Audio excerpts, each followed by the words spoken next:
பயப்படாதே சிறுமந்தையே, உங்களுக்கு ராஜ்யத்தை கொடுக்க உங்கள் பிதா பிரியமாய் இருக்கிறார் என்று சொல்லி இந்த மாதத்தில் ஆண்டவர் நமக்கு வாக்குத்தத்தத்தை கொடுக்கிறார். கடந்த நாட்கள் முழுவதும் நாங்கள் ஜெபித்து கொண்டிருந்த பொழுது ராஜ்யத்தை குறித்து ஆண்டவர் அதிகமாய் எங்களோடு இடைப்பட்டு கொண்டிருந்தார். 2 மாதத்திற்கு முன்பாகவே கர்த்தர் இந்த மார்ச் மாதத்துக்குரிய வாக்குத்தத்தத்தை ஆண்டவர் எனக்கு தந்திருந்தார். இதை சபைக்கு சொல்ல வேண்டும் என்று சொல்லி இந்த வசனத்தை வாசிக்கும் போது, பயப்படாதே சிறுமந்தையே, உங்களுக்கு ராஜ்யத்தை கொடுக்க உங்கள் பிதா பிரியமாய் இருக்கிறார் என்று சொல்லி இதை ஒரு வாக்குத்தத்தமாய் கர்த்தர் உங்களோடு கூட பேசுகிற ஒரு வார்த்தையாய் இருக்கிறது. ஆசீர்வாதத்தை கொடுக்கிற ஒரு மிகப்பெரிய காரியம் ராஜ்யம். முதலாவது தேவனுடைய ராஜ்யத்தையும் நீதியும் தேடுங்கள், இவைகள் எல்லாம் உங்களுக்கு கூடவே கொடுக்கப்படும் என்று வசனம் சொல்லி இருக்கிறது. ஆனாலும் ஆண்டவர் சொல்லுகிறார், ராஜ்யத்தை கொடுக்க உங்கள் பிதா உங்களுக்கு பிரியமாய் இருக்கிறார் என்று சொல்லி ஆண்டவர் நம்ம மேல பிரியமாய் இருக்கிறார். அவருடைய ராஜ்யம் இந்த இடத்திலே வர இருக்கிறது. அவருடைய ராஜ்யம் இந்த சபையிலே வந்திருக்கிறது. அதை ஆண்டவர் உங்கள் மூலியமாய் கொடுக்க அவர் பிரியமுள்ளவராய் ஆண்டவர் இருக்கிறதை பார்க்க முடிகிறது. இந்த மாதத்திலே ஆண்டவர் நமக்கு சொல்லுகிற வார்த்தை, ராஜ்யத்தை கொடுப்பதற்கு நான் உங்களுக்கு பிரியமாய் இருக்கிறேன் என்று சொல்லி. எவ்வளவு பெரிய காரியம்! ராஜ்யம் என்றால், அவருடைய ராஜ்யம் என்றால் திருவிவிலியத்தில் போடப்பட்டிருக்கிறது ஆட்சி என்று சொல்லி. அவருடைய ஆட்சியை நமக்கு ஆண்டவர் தருகிறார். அரசியலிலே சொல்லப்படுவார்கள், ஆட்சியிலே பங்கும் அதிகாரத்திலே பங்கும் எங்களோடு கூட கூட்டணியிலே இருந்தீர்கள் என்றால் நான் உங்களுக்கு தருவேன் என்று சொல்லி உலகத்தில் இருக்கிற அரசியலிலே சொல்லப்படுகிறது. அதே போலதான் அதிலும் மிகவும் பெரிதான ஒரு ஆசீர்வாதம், அந்த ஆட்சியை ஆண்டவர் நமக்கு தருகிறார். தேவனுடைய ராஜ்யத்தை குறித்து ஆண்டவர் நமக்கு தருகிறார்.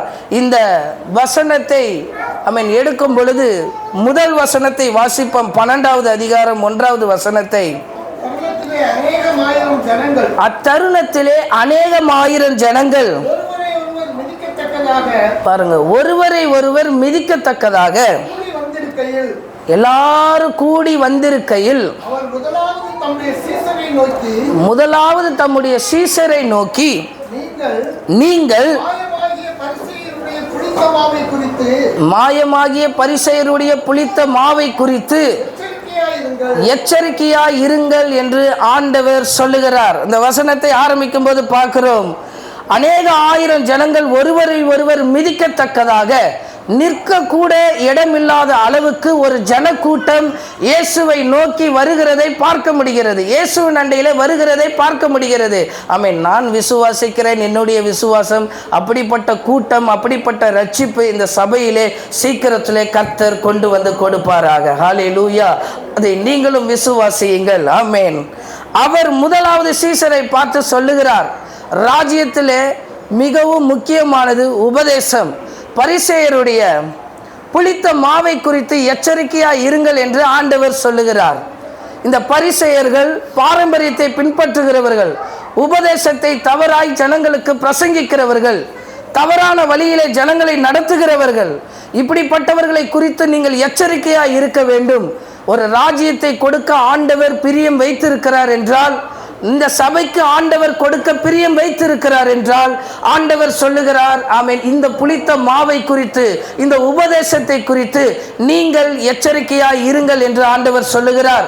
இந்த பரிசேயருடைய உபதேசமும் பாரம்பரியமும் நம்மளை சுற்றி தான் இருக்கிறது, நம்மளை நெருங்கி தான் இருக்கிறது. நாம் தவறான உபதேசத்தில் சிக்கி கொள்ளாதபடி ஆண்டவர் நம்மளை பாதுகாத்து நடத்துவாராக. சமீப நாட்களுக்கு ஒரு 2 வருஷத்துக்கு முன்பாக எனக்கு ஒரு அழைப்பு வந்து என்னை எப்படியோ கண்டுபிடித்து, நீங்கள் நல்ல பிரசங்கம் பண்ணுற ஒரு வாலிபராக இருக்கிறீங்க, இளம் ஊழியராய், எங்கள் சபைக்கு நீங்கள் பிரசங்கம் பண்ண வர வேண்டும் என்று என்னை அழைத்தாங்க. நானும் கர்த்தர் பரவாயில்லையே, வந்த ஸ்பீடில் நம்மளை பயன்படுத்துகிறார் என்று போய்விட்டேன். போய் அந்த சபையில் நான் பிரசங்கம் பண்ணினேன், ஜெபத்தை குறித்து பிரசங்கம் பண்ணினேன். ஒரு அசைவும் அந்த ஜனங்கள் மத்தியிலே காணப்படவில்லை. எனக்கும் தெரியல, நான் வந்துட்டேன். 1 வருஷம் கழித்து தான் எனக்கு தெரிந்தது, நான் கேள்விப்படுகிறேன், அந்த சபை ஒரு தவறான உபதேசத்தை உபதேசிக்கிற ஒரு சபை என்று. அதனால் கொண்டு போன சத்தியத்தை அந்த ஜனங்களால் ஏற்றுக்கொள்ளப்பட முடியவில்லை. ஆமேன். இப்படிப்பட்ட மாயக்காரர்களை குறித்து, இப்படிப்பட்ட உபதேசிக்கிறவர்களை குறித்து நம் எச்சரிக்கையாய் இருக்க ஆண்டவர் உதவி செய்வாராக. அன்றையோடு முடிவு செய்தேன், இனிமேல் கர்த்தர்களிடத்தில் தெளிவாய் கேட்டுவிட்டு ஆண்டவர் சொன்னாதான் வெளியே போனேன், இல்லைன்னா போகவே கூடாது என்று முடிவெடுத்து விட்டேன். ஆண்டவருடைய அந்த உபதேசத்தை கெடுக்க பிசாசு இன்னைக்கு வருகிறான். எப்படி வேணால் வாழலாம், எப்படி வேணால் இருக்கலாம், கர்த்தர் நம்மளை நடத்துவார், இப்படி என்னென்ன உபதேசங்களை எல்லாம் பேசுகிறதை பார்க்க முடிகிறது. இப்படிப்பட்ட உபதேசத்தை நம்பி ஏமாந்து போகாத அளவு சத்தியத்தை அறிந்து சத்தியம் உங்களுக்கு விடுதலை தருகிற தேவனுடைய ராஜ்யத்தை கொடுப்பதற்கு ஆண்டவர் உங்களுக்கு பிரியமாக இருக்கிறார். சத்தியத்தை வெளிப்படுத்தி போதிப்பதற்கு, உபதேசத்தை சரியாய் போதிப்பதற்கு ஆண்டவர் உங்களுக்கு மேலே பிரியமாக இருக்கிறார். தவறான உபதேசத்தில் சிக்கிக்கொள்ளாதபடி. நான் வேதாகம கல்லூரியில் படிக்கும் பொழுது என்னோடு கூட ஒரு 12 பேர் இருந்தாங்க. அந்த 12 பேரும் தவறான உபதேச ஆட்கள். அவங்க ஒரு மதுரையில் ஒரு சபைக்கு போய் அப்புறம் கமிட்டியில் தெரிஞ்சு என்னோடு படித்து என்கிட்ட வாக்குவாதம் பண்ணுவாங்க, எல்லாம் பண்ணுவாங்க. ஆனால் நான் வாக்குவாதம்லாம் பண்ண மாட்டேன். ஏன்னா நானே ரட்சிக்கப்பட்டதில் புதுசு, அதனால் எனக்கு அது புரியாது. இப்படி தவறான உபதேசத்தை போதிக்கிற ஜனங்கள் இன்றைக்கி அநேகமாக எழும்பி இருக்கிறாங்க. கர்த்தர் இந்த புளித்த மாவை குறித்து அங்கு எச்சரிக்கையாக இருக்க வேண்டும் என்று ராஜ்யத்தை குறித்து பிரசங்கிக்கிற ஆண்டவர், ராஜ்யத்தை நமக்கு கொடுக்கிற ஆண்டவர் சொல்லுகிறார். 2வது காரியம், அதே அதிகாரத்தில் 15வது வசனத்தை வாசித்தீர்கள் என்றால், பின்பு அவர் அவர்களை நோக்கி பொருளாசையை குறித்து எச்சரிக்கையாக இருங்கள். ஏனெனில் ஒருவனுக்கு எவ்வளவு திரளான ஆஸ்தி இருந்தாலும் அது அவனுக்கு ஜீவன் அல்ல என்றான். ஆமென். பார்க்க முடிகிறதா? இன்னைக்கு ஆஸ்தியை சம்பாதிக்க, பணத்தை சம்பாதிக்க, பெரிய வீடை கட்ட, பெரிய இடத்திற்கு வருவதற்கு ஜனங்கள் அநேக முயற்சி செய்கிறார்கள். பொருளாசையை குறித்து அவர்கள் ஆசைப்படுகிற ஜனங்களாக இருக்கிறார்கள். இந்த காலத்திலே மாத்திரமல்ல, இயேசு பிரசங்கித்த அந்த கூட்டமான ஜனங்களின் இடத்திலும் அப்படிப்பட்ட ஆட்கள் இருந்தார்கள். பொருளாசையை குறித்து ஆண்டவர் அவர்களை பார்த்துதான் சொல்லுகிறார். ஆமென். இந்த பொருளாசைகளை குறித்து எச்சரிக்கையா இருங்கள். ஒருவனும் எவ்வளவு திறனான ஆஸ்தி இருந்தாலும் அது அவனுக்கு ஜீவனை கொடுக்காது. எத்தனை கோடிகள் பணம் இருந்தாலும் அது உங்களுக்கு சுகத்தை தராது. எத்தனை கோடி பணம் இருந்தாலும் அது நிம்மதியை தராது, சமாதானத்தை தராது. ஆண்டவராகிய இயேசு கிறிஸ்து மாத்திரம்தான் நம்ம வாழ்க்கையிலே சமாதானத்தை கொடுக்க முடியும். அதுக்காக தான் கர்த்தர் சொல்லுகிறார், ராஜ்யத்தை கொடுக்க நான் பிரியமாய் இருக்கிறேன். ஓம் மேல ஆண்டவர் பிரியமாய் இருக்கிறதற்கு காரணம் அவருடைய ராஜ்யத்தை ஆண்டவர் நமக்கு கொடுத்திருக்கிறார். ஆமென். இந்த காலை வேளையில ஆண்டவரே, என்னை சுற்றி எந்த பொருளாசையும் இல்லாதபடி அவைகளை விலக்கி வைத்து கர்த்தர் என்னை இந்த காலை வேளையில பாதுகாப்பீராக.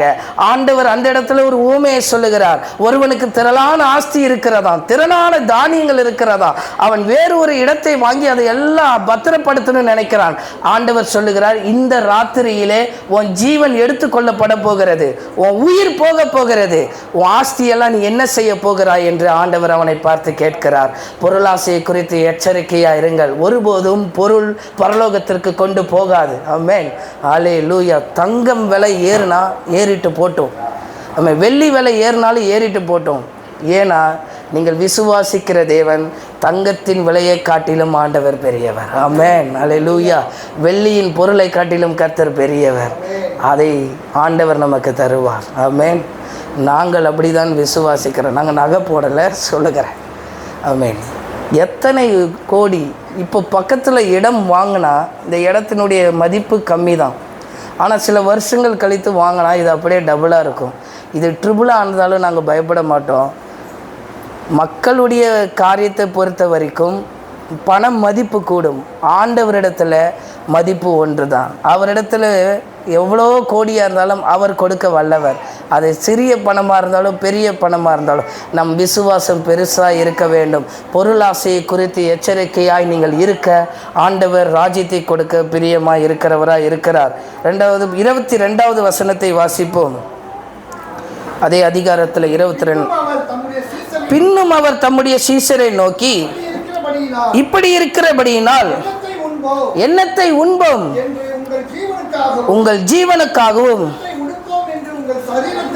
சரீரத்துக்காகவும் கவலைப்படாதிருங்கள் என்று ஆண்டவர் சொல்லுகிறார். முதலாவது தேவனுடைய ராஜ்யம், ஆண்டவருடைய வருகை, ஆண்டவருடைய ஆட்சி. ஆண்டவரை விசுவாசிக்கிற ஜனங்களாய் நீங்கள் இருப்பீர்கள் என்றால் என்னத்தை சாப்பிடுவோம், என்னத்தை உடுப்போம், இதற்காக நீங்கள் கவலைப்படாதிருங்கள். காகத்துக்கு போஷிக்கிற ஆண்டவர், பறவைகளுக்கு போஷிக்கிற ஆண்டவர் நமக்கு செய்ய வல்லமை உடையவராய் ஆண்டவர் இருக்கிறார். ஆமென். அதை குறித்து பயப்படவே கூடாது. இஎம்ஐ கட்டணுமே, கடன் கட்டணுமே, பணம் ஆண்டவர் பறி போகிறதே. காகத்தை எடுத்து பாருங்கள். ஆண்டவர் காகத்தை தான் உதாரணமாய் சொல்லுகிறார். அதற்கு இஎம்ஐ கிடையாது. அடுத்த வேளை சாப்பாட்டுக்கு காகத்துக்கு ஒரு இது கிடையாது, ஒரு ஷூரிட்டி கிடையாது. அடுத்த வேளை காக்கா எங்க சாப்பிடும் தெரியுமா? தெரியாது. ஆனால் கர்த்தர் அதையே போஷிக்க வல்லமை உடையவர். ஆமென். ஒரு காகத்தை ஆண்டவர்னால போஷிக்க முடியுது என்றால், ஒரு பறவைகளை ஆண்டவர்னால போஷிக்க விடுவதால், எந்த பறவையும் இஎம்ஐ வாங்கி பார்த்ததில்லை. நீங்கள் பார்த்துருக்கிறீங்களா? இந்த வாரம் நான் இங்கே சாப்பிட்டுக்கிறேன் பணத்தை கொடுத்து, அடுத்த வாரம் நான் என்ன செய்கிறேன், வேற ஒரு குளத்தில் போய் நான் மீன் பிடித்துக்கிறேன், கொக்கு ஏதாவது சொல்லியிருக்கா? எந்த பறவைக்கும் ஆமென் இஎம்ஐ கிடையாது, கடன் கிடையாது. அது சுதந்திரமாய் வாழுகிறது. ஆனால் எப்படி ஜீவனோடு வாழுகிறது? கர்த்தர் அதை போஷிக்கிறார். அதே ஆண்டவர் தான் ஒரு விலங்கை போஷிக்கிற ஆண்டவர், ராஜ்யத்தை கொடுக்க பிரியமுள்ள ஆண்டவர் சொல்லுகிறார், உங்களை போஷிப்பது அதிக நிச்சயம் என்று ஆண்டவர் சொல்லுகிறார். காகத்தை காட்டிலும், பறவைகளை காட்டிலும், விலங்குகளை காட்டிலும் நீங்கள் விசேஷித்தவர்கள் என்று வேதவசனம் சொல்லி இருக்கிறது. ஆமேன். அந்த ஆண்டவர் சொல்லுகிறார், ஆமேன், கவலைப்படாதீர்கள்.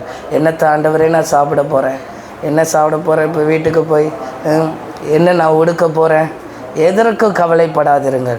கர்த்தர் நம்மளை போஷித்து ஆண்டவர் நடத்துவார். ஆமென். அந்த விசுவாசத்தோடு இருங்கள். தேவனுடைய ராஜ்யத்தை நமக்கு கொடுக்க ஆண்டவர் பிரியமாக இருக்கிறார். இந்த இயேசு கிறிஸ்து ராஜ்யத்தை குறித்து தெளிவான விளக்கத்தை ஆண்டவர் வைத்திருந்தார். நீங்களும் ராஜ்யத்தை குறித்து தெளிவான விளக்கம் வைத்திருக்க வேண்டும். ராஜ்யம்னா என்ன?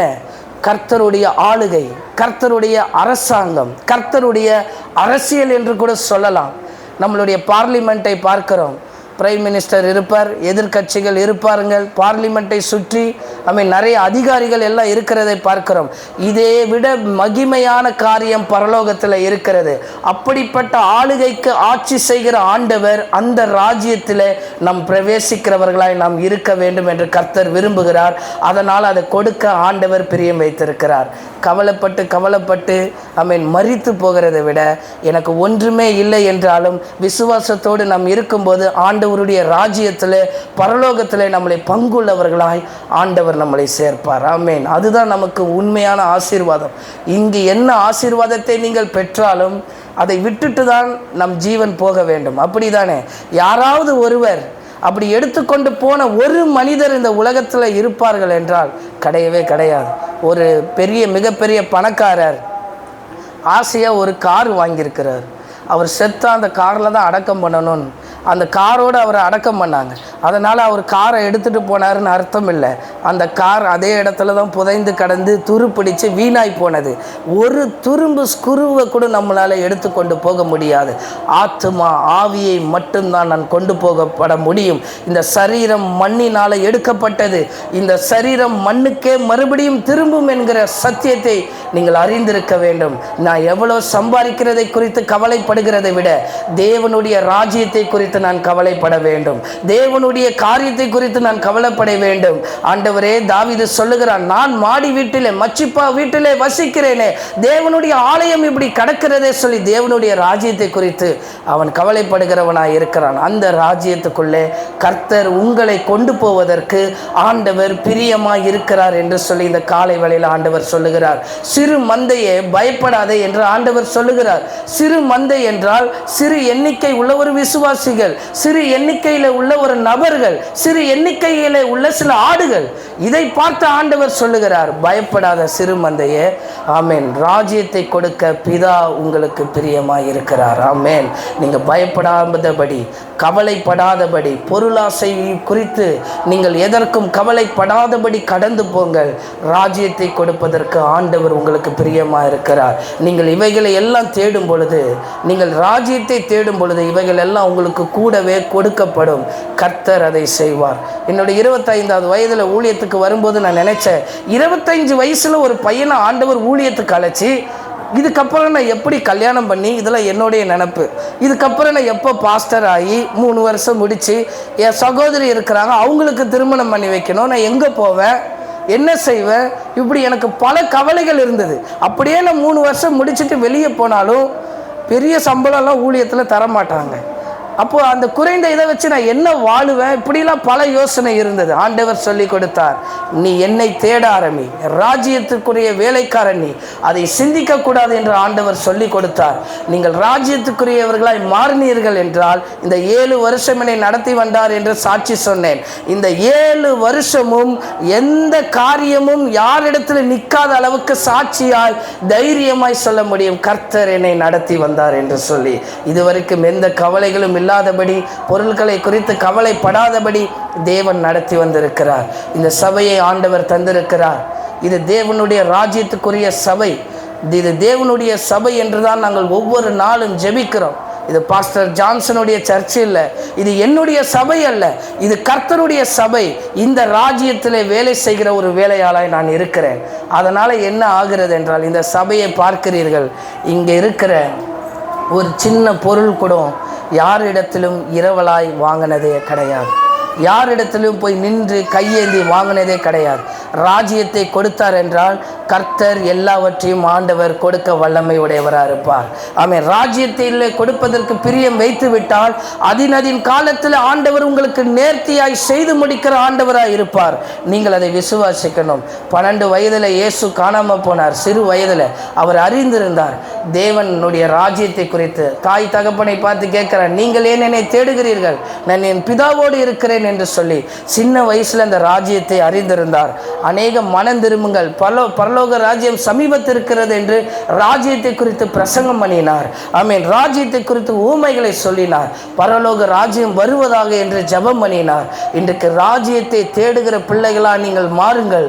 கர்த்தர் இவைகளை எல்லாம் உங்களுக்கு கூடவே ஆண்டவர் கொடுக்க வல்லமை உடையவராய் இருப்பார். ஆமென். தேவனுடைய ராஜ்யம் என்பது ரோமர் எழுதின நிருபம் 14வது அதிகாரம் 17வது வசனத்தை வாசிக்கும் போது தேவனுடைய ராஜ்யம் எப்படிப்பட்டதா இருக்கிறது என்று சொல்லப்பட்டிருக்கிறது. தேவனுடைய ராஜ்யம் புசிப்பும் குடிப்பும் அல்ல, அது நீதியும் சமாதானமும் பரிசுத்த ஆவியினால் உண்டான சந்தோஷமுமாய் இருக்கிறது என்று ஆண்டவர் சொல்லுகிறார். இந்த தேவனுடைய ராஜ்யம் புசிக்கிறதல்ல, குடிக்கிறதல்ல. ராஜ்யத்தை குறித்து பேசுவோம் என்றால், ஆமென், ராஜ்யத்திலே நல்ல புசிப்போடு குடிப்போடு நல்ல ஒரு சந்தோஷமாய் இருப்போம் என்கிற உலகத்திலே வாழுகிற வாழ்க்கைக்குரிய சந்தோஷம் அல்ல. இது நீதி உள்ள ஒரு சந்தோஷம், தெய்வீக சமாதானம். இது மனுஷன் தருகிற ஒரு சமாதானம் அல்ல, மனுஷன் தருகிற ஒரு நிறைவு அல்ல. பரலோக தேவன் தருகிற ஒரு சமாதானம், பரலோக தேவன் தருகிற ஒரு நீதி, பரிசுத்த ஆவியானவருடைய சந்தோஷம். மனுஷன் உண்டாக்கப்பட்ட பொழுது ஏவாளை கண்ட பிறகு அவன் சொல்லுகிறான், இவள் என் மாம்சமும் மாம்சம் என்று எலும்பிலும் எலும்பு என்று சொல்லுகிறான். அவன் அவளை கண்டவுடன் ஒரு சந்தோஷம். இந்த சந்தோஷம் எங்கு வருகிறது என்றால், தேவன் அந்த ஏதேன் தோட்டத்துக்குள்ளே வாசம் செய்தார். ஆமென். அதுதான் பரிசுத்த ஆவியானவருடைய சந்தோஷம். ஒவ்வொரு குடும்பத்திலும் பரிசுத்த ஆவியானவருடைய சந்தோஷம் இருக்கணும். ஒவ்வொரு கணவன் மனைவியினுடைய வாழ்க்கையில மனுஷக ரீதிய சந்தோஷம் அல்ல, பரிசுத்த ஆவியானவனால் கொண்டு தரப்படுகிற ஒரு சந்தோஷம் இருக்க வேண்டும். அதுதான் மெய்யான ஒரு சந்தோஷம். கணவன் மனைவி இடைக்குள்ள பரிசுத்த ஆவியானவர் இருக்க வேண்டும். அவர்தான் நமக்குள் வாசம் பண்ணி நம்மளை சந்தோஷத்தினால நிரப்புகிற ஆண்டவர். எவ்வளோ காரியத்தை உங்களுக்கு சந்தோஷம் கொடுக்கலாம், அது நிரந்தரமான சந்தோஷம் அல்ல. ஆனால் தேவனுடைய ராஜ்யம் சொல்லுகிறது, உலகத்தில் புசிக்கிற மாதிரி புசிப்புக்குரியது அல்ல. உலகத்தில் குடித்து வெறித்து சந்தோஷம் அடைகிறது போல அப்படிப்பட்ட சந்தோஷம் அல்ல, பரிசுத்த ஆவியினால் உண்டானப்பட்ட ஒரு சந்தோஷம். எங்களுக்கு திருமணமாகி 3 வருஷங்கள் ஆகிறது. இந்த 3 வருஷங்கள் எங்களுக்கு நிறைவான சந்தோஷத்தை கொடுத்தது நாங்கள் அல்ல. நான் என் மனைவிக்கு ஒரு நல்ல ஹஸ்பண்டாக இருக்க முடியாது, என்னதான் இருந்தாலும் நம்மளுடைய குறைவு தெரியும். அதே மாதிரி என் மனைவி எனக்கு ஒரு நல்ல மனைவியை என்ன செய்ய முடியாது, வணைந்து இருக்க முடியாது. பேலன்ஸ்டு லைஃப், நிறைகள் உண்டு, குறைகள் உண்டு. ஆனாலும் எங்கள் குடும்பம் மிகுந்த சந்தோஷத்தினால் வாழுகிறதுக்கு காரணம் பரிசுத்த ஆவியானவர் எங்கள் மத்தியில் இருப்பதுதான். பரிசுத்த ஆவியானவரை பெற்றிருக்கிற அந்த சந்தோஷம்தான். இன்றைக்கு தேவனுடைய ராஜ்யம் உங்களுக்கு சொல்லுகிறது, உலகத்தில் புசிக்கிறது குடிக்கிறது மாதிரி அல்ல தேவனுடைய ராஜ்யம். பரிசுத்த ஆவியினால் உண்டாக்கப்பட்டு கொடுக்கிற ஒரு சந்தோஷம் உங்களுக்குள்ளே காணப்பட வேண்டும். அந்த சந்தோஷம் எங்களுக்கு இருக்கிறதுனால தான் நாங்கள் நிறைவாக இந்த ஊழியத்தை செய்ய முடிகிறது. கர்த்தர் அப்படி நடத்தி கொண்டு போக முடிகிறது. இல்லைன்னா செய்ய முடியாது. அவ்வளோ ஒரு கடினமான அது பாதை. அதை புரிந்து கொண்டு நடக்க கர்த்தர் நமக்கு கிருபை தருவாராக. தேவன் அநேக காரியத்தில் கொடுப்பதற்கு பிரியமாய் இருக்கிறார். உற்சாகமாய் கொடுக்கிறவர்களிடத்தில் ஆண்டவர் பிரியமாய் இருக்கிறார்னு வசனம் இருக்கிறது. தர்ம தானங்கள் நல்லது பண்ணுறவர்களிடத்தில் ஆண்டவர் பிரியமாக இருக்கிறார் என்று வசனம் இருக்கிறது. தேசத்தின் மேலே ஆண்டவர் பிரியமாக இருக்கிறார் என்று வசனம் இருக்கிறது. ஆனால் எவ்வளோ பேர் இருந்தாலும் ஒரு சிலர் பேர் மேலே ஆண்டவர் எப்பொழுதுமே ஒரு பிரியத்தை வைத்திருக்கிறார். யாக்கோபுக்கு 12 பிள்ளைகள் இருந்தாங்க. ஆனால் ஒரு மகன் மேலே ஆண்டவர் ஒரு பிரியத்தை வைத்திருந்தார். 11 பேர் இருந்த பொழுது அந்த ஒரு மகன் மேலே ஆண்டவர் ஒரு பிரியத்தை வைத்திருந்தார். இன்றைக்கு கர்த்தர் உங்களுக்கு சொல்லுகிற காரியம், உன்னை சுற்றி எத்தனை பேர் இருந்தாலும், உன்னை விரோதிக்கிறவர்கள் எத்தனை பேர் இருந்தாலும், உன்னை துரோகம் செய்கிறவர்கள் உனக்கு பின்பாக எவ்வளோ பேர் இருந்தாலும், உன்னை எதிர்க்கிறவர்கள் எத்தனை பேர் இருந்தாலும், கர்த்தர் சொல்லுகிறார், அந்த ஒருத்தர் மேலே, உங்கள் மேலே நான் பிரியமாக இருக்கிறேன். தேவனுடைய ராஜ்யம் அவர்களை தேடி வருகிறது. தேவனுடைய ராஜ்யம் உங்களை தேடி இந்த காலை வேளையில் வந்திருக்கிறது. தேவன் உங்களுக்காக வந்திருக்கிறார். அவர் சொல்லுகிற காரியம், ஆமென், தேவன் உங்கள் மேலே பிரியமாக இருக்கிறார். பயப்படாத சிறுமந்தையே, உன் காரியத்தை குறித்து பயப்படாதே, உன் எண்ணங்களை குறித்து பயப்படாதே. கர்த்தர் இந்த காலை வேளையில் சொல்லுகிறார், ராஜ்யத்தை கொடுக்க நான் உனக்கு பிரியமாக இருக்கிறேன். நீ பொருளாசையை குறித்து எதை குறித்து இந்த காலை வேளையில் கவலைப்படாதே என்று ஆண்டவர் சொல்லுகிறார். ஆமென். ஆண்டவர் சொல்லுகிற காரியம் இந்த காலை வேளையில், நான் ராஜ்யத்தை உனக்கு கொடுக்க பிரியமாக இருக்கிறேன். முதலாவது தேவனுடைய ராஜ்யம். அந்த ராஜ்யத்துக்குள்ளே பிரவேசிப்பதற்கு ஆண்டவர் இந்த காலை வேளையில் உங்கள் மேலே பிரியம் வைத்திருக்கிறார். இந்த சின்ன சகோதரன் மேலே எவ்வளோ எதிர்ப்புகள் வந்தது, இந்த சின்ன சகோதரனுக்கு எவ்வளோ துரோகங்கள் வந்தது. ஆனாலும் அந்த சின்ன சகோதரனை குழியில் போட்டாங்க. சொந்த சகோதரர்களே அவனை குழியிலே தள்ளி இவனை சாகடிக்க வேண்டும், இவனை விற்று போட வேண்டும் என நினைத்தார்கள். ஆனால் கர்த்தர் அவன் பேரில் பிரியமாக இருந்ததனால் ஆண்டவர் அவனை தேசத்தில் ஆசீர்வாதமாய் மாற்றினார். இந்த காலை வேளையில் அதே சகோதரர்கள் அவனிடத்தில் போய் கையேந்து நின்றார்கள். எங்களுக்கு கொஞ்சம் தானியம் கிடைக்குமா என்று சொல்லி, எங்களுக்கு கொஞ்சம் கிடைக்குமா என்று சொல்லி யார் அவனை விழ வைத்தார்களோ, யார் அவனை எதிர்த்தார்களோ, யார் அவனுக்கு துரோகம் செய்தார்களோ, அவர்கள் மத்தியிலே கர்த்தர் அவனை உயர்த்தினார். காரணம் என்ன? அவன் மேலே பிரியமாக இருந்தார். அவனோடு கர்த்தர் இருந்தார். அவன் காரிய சித்தி உள்ளவனாய் இருந்தான். அவன் செய்ததெல்லாம் வாய்த்தது. கர்த்தர் அவனை ஆசீர்வதித்தார். இந்த காலை வேளையிலே ராஜ்யத்தை கொடுக்க கர்த்தர் உங்கள் பேரில் பிரியமாக இருக்கிறதற்கு காரணம், ஆண்டவராகிய கர்த்தர் இந்த காலை வேளையிலே சொல்லுகிறார், நான் உன் மேலே பிரியமாக இருக்கிறது நிமித்தம் எத்தனை எதிர்ப்புகள் உங்களுக்கு இருந்தாலும் கர்த்தர் அதை மாற்றி போட வல்லமை உடையவராக இருக்கிறார். ஆமென். இன்றைக்கு அதுதான் எதிர்த்து ஊழியத்தில் இன்றைக்கு பார்க்க முடிகிறது. உபதேசம் இன்னைக்கு பெருகி கொண்டு வருகிறது. கர்த்தர் அதை பாதுகாத்து கொண்டிருக்கிறார். இந்த சபையையும் ஆண்டவர் பிரித்து பிரியமாய் ராஜ்யத்தை கொடுக்க ஆண்டவர் உதவி செய்கிறார். இந்த ராஜ்யத்தை பெற்றுக்கொள்வதற்கு அவர் உங்களுக்கு கொடுப்பதற்கு பிரியமாக இருக்கிறார். பெற்றுக்கொள்வதற்கு நான் எப்படி இருக்க வேண்டும்? ஒரு பேங்க் ஆஃபீஸர் இடையில கால் பண்ணாங்க. எனக்கு கால் பண்ணி, சார் இந்த மாதிரி உங்களுக்கு நாங்கள் இவ்வளோ ரூபா லோன் தரோம், உங்களுக்கு எலிஜிபிள் அப்படின்னாங்க. எனக்கு ஏடிஎம் கார்டு கூட கிடையாது, அக்கௌண்ட்டே கிடையாது. ஆனால் எனக்கு ஃபோன் பண்ணி ஒருத்தர் இவ்வளோ தரோம். நான் கேட்டேன், உங்களால் எவ்வளோ தர முடியும்? சார் உங்களுக்கு எவ்வளோ வேணும்னு கேட்குறான். நான் சொன்னேன், எனக்கு இவ்வளோ வேணும்னா எவ்வளோ கேட்டாலும் தருவீங்களா? தருவோம். ஆனால் எனக்கு என்ன செய்யலை, அக்கௌண்ட்டு கிடையாது, எதுவும் கிடையாதுன்னொன்னே எலிஜிபிள் இல்லைன்ட்டு வச்சுட்டான். அப்புறம் எதுக்கு அவன் ஃபோன் பண்ணணும்? கொடுக்கறதற்கு அவங்களுக்கு பிரியம். எப்படியாவது என்னை கடன்காரனாக ஆக்கிடணும், அவனுக்கு அது பிரியம். ஆனால் வாங்குறதற்கு நான் என்ன செய்யலையா? எலிஜிபிள் இல்லையா? அவன் எனக்கு கடன் கொடுக்கறதற்கு அவனே ஃபோன் பண்ணா, அவனே கடன் கொடுக்குறேன்னா, ஆனால் நான் எலிஜிபிள் இல்லைன்னு அவனே சொல்லுகிறான். தேவன் கொடுக்கிறதற்கு பிரியமாக இருக்கிறார், ஆனால் பெற்றுக்கொள்வதற்கு நாம் எலிஜிபிளா, பெற்றுக்கொள்வதற்கு நாம் பாத்திரவான்களாக அந்த காலை வேளையில் இருக்கணும். அதற்கு முதல் காரியம், பெற்றுக்கொள்ள மனம் திரும்புதல் நம்ம வாழ்க்கையில் அவசியம். ஒவ்வொரு காரியத்திலும் மனம் திரும்பணும். யார் மேலேயாவது கசப்பு இருக்கா, மனம் திரும்பிட்டு போங்க. யார் மேலேயாவது பொறாமல் இருக்கா, மனம் திரும்பிட்டு போங்க. அவங்க அப்படி நடக்கிறாங்களா, மனம் திரும்பிட்டு போங்க. கர்த்தர் இந்த காலை வேளையில் அவர்களுக்கு தான் ராஜ்யத்தை ஆண்டவர் கொடுக்க ஆசைப்படுகிறார், அவர்களுக்கு கொடுக்க பிரியமாக இருக்கிறார். பெற்றுக்கொள்வதற்கு நான் பாத்திரவானாக இருக்கணும். நான் அந்த மனம் திரும்புதலுக்குள்ளே நான் இருக்க வேணும். அந்த டிரான்ஸ்ஃபர்மேஷன், அந்த மாற்றம் நம்ம வாழ்க்கையில் எப்பொழுதுமே இருக்கணும். அந்த மனம் திரும்புதல் நிமித்தம் கர்த்தர் பரலோக ராஜ்யத்தை உங்களுக்கு கொடுக்க ஆண்டவர் பிரியம் வைத்திருக்கிறார். இந்த காலை வேளையில் ஆண்டவரே, யாரிடத்திலாவது எனக்கு கசப்பு இருக்கும் என்றால், வெறுப்பு இருக்கும் என்றால், எனக்கு அந்த மனம் திரும்புதலின் ஆவியை ஆண்டவர் தாங்க. அந்த மனம் திரும்புதலை எனக்கு தாங்க. அந்த கசப்போடு தேவனுடைய ராஜ்யத்துக்குள் பிரவேசிக்க முடியாது. பொறாமையோடு தேவனுடைய ராஜ்யத்துக்குள் பிரவேசிக்க முடியாது.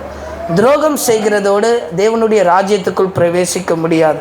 இந்த காலை வேளையில் எனக்குள்ள மனம் திரும்புதல் உண்டாக ஆண்டவர் உதவி செய்வாராக. அந்த மனம் திரும்புதலோடு, அந்த டிரான்ஸ்ஃபர்மேஷனோடு, அந்த மாற்றத்தோடு உங்கள் வாழ்க்கையை நீங்கள் அடியெடுத்து வைங்க. கர்த்தர் ராஜ்யத்தை கொடுக்க பிரியமாக இருப்பார். ரெண்டாவது காரியம், தேவனுடைய ராஜ்யத்திற்காக நீங்கள் ஏதாவது விட்டு இருந்தீர்கள் என்றால், லூக்கா எழுதின சுவிசேஷம் 18வது அதிகாரம் 29-30 வாசித்தீர்கள் என்றால், அவருக்காக நான் இதை விட்டிருக்கிறேன், அவருக்காக என் குடும்பத்தை விட்டிருக்கிறேன், அவருக்காக நான் என் படிப்பை விட்டிருக்கிறேன், அவருக்காக நீங்கள் ஏதாவது விட்டிருப்பீர்கள் என்றால், உங்களுக்கு இம்மையிலே அதிகமான ஆசீர்வாதமும் மறுமையிலே உங்களுக்கு நித்திய ஜீவனையும் ஆண்டவர் அளிப்பார் என்று வாக்கு பண்ணியிருக்கிறார். உங்களுக்கு இங்கேயே அந்த ஆசீர்வாதத்தை ஆண்டவர் கொடுப்பார். தேவனுடைய ராஜ்யத்திற்காக அந்த வசனத்தை எடுத்திருந்தால் வாசி. அதற்கு அவர் தேவனுடைய ராஜ்யத்தின் நிமித்தம் வீட்டையாவது, பெற்றோரையாவது, சகோதரையாவது, மனைவியாவது, பிள்ளைகளையாவது விட்டுவிட்ட எவனும் இம்மையிலே அதிகமானவைகளையும் அடையாமல் போவதில்லை என்று மெய்யாகவே உங்களுக்கு சொல்லுகிறேன் என்று ஆண்டவர் சொல்லுகிறார். நீங்கள் இயேசுவுக்காக, இந்த ராஜ்யத்திற்காக எதையாவது விட்டிருப்பீர்கள் என்றால், இந்த சபைக்காக, ஊழியத்திற்காக, எதற்காக?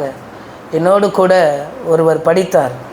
மலேசியாவில் அவர் ஒரு மேனேஜர். அவருடைய சம்பளம் அப்பொழுதே 1 லட்ச ரூபா.